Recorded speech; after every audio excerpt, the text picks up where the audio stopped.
It's a dream destination for millions of tourists and one of Florida's largest employers. Now the streets, rides and car parks of Disney World in Orlando are deserted. The company's now putting its resources behind food distribution, but in other parts of the state it's a different story.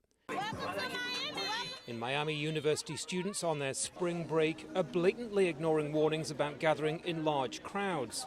The governor of Florida has told them to knock it off, but many seem unconcerned about the health risks. We need a refund.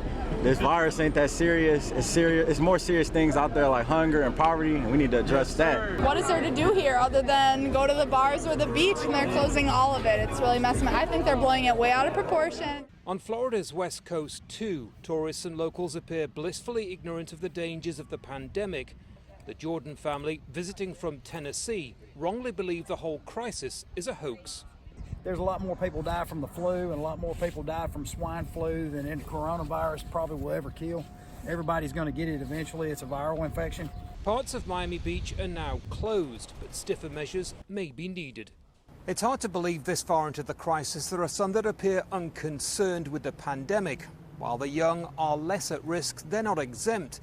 They may not get critically ill, but they could also be carriers for the more vulnerable. Florida thrives on tourism, but the crowds we're seeing here aren't helping. Even President Trump, who until a few days ago was playing down the risks, says young people are taking irresponsible chances.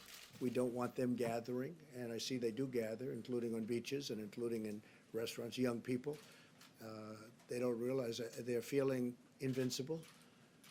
I don't know if you felt invincible when you were very young, but they were feeling totally invincible or are feeling that way, but they don't realize that they can be carrying lots of bad things home to grandmother and grandfather and even their parents. Florida's Governor Ron DeSantis has warned people not to gather in groups of more than 10.